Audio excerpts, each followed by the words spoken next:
இயற்கையுணர்வு அனுபவம் முதல் சமாதி நிலை. நரேந்திரனுக்கு சிறுவயதிலிருந்தே இயற்கையின் மீது தீராத காதலுண்டு.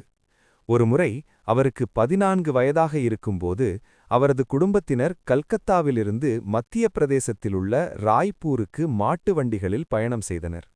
அந்த பயணம் பல நாட்கள் நீடித்தது. வழியில் விந்திய மலைத்தொடரின் அடர்ந்த காடுகள் மற்றும் இயற்கை எழில் கொஞ்சும் பகுதிகள் வழியாக அவர்கள் செல்ல வேண்டியிருந்தது. அப்போது ஒரு நாள் ஒரு குறுகிய மலைப்பாதையின் வழியாக வண்டி சென்று கொண்டிருந்தது. சாலையின் இருபுறமும் உயர்ந்த மலைச்சிகரங்கள் வானைத் தொடுவது போல நின்றன.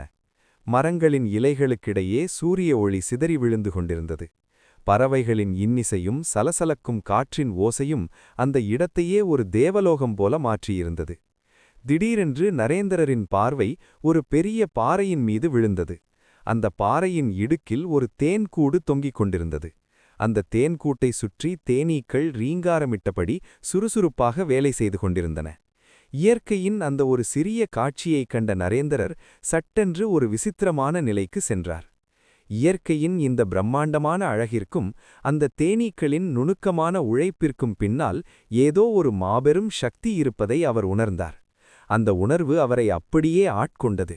அவரது மனம் உலக விஷயங்களை மறந்து அந்த பிரபஞ்ச உணர்வில் லயித்தது.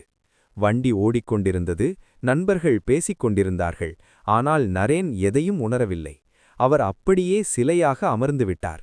இதுவே நரேந்திரருக்கு ஏற்பட்ட முதல் சமாதி நிலை என்று கூறப்படுகிறது. நீண்ட நேரத்திற்குப் பிறகு அவர் சாதாரண நிலைக்கு திரும்பியபோது அவரது முகம் ஒரு புது பொலிவுடன் திகழ்ந்தது. இயற்கையின் அழகைக் கண்டு ரசிப்பதற்கும் இயற்கையின் உணர்வில் ஒன்றிப்போவதற்கும் உள்ள வித்தியாசத்தை அந்த பிஞ்சு வயதிலேயே அவர் அனுபவபூர்வமாக உணர்ந்தார்.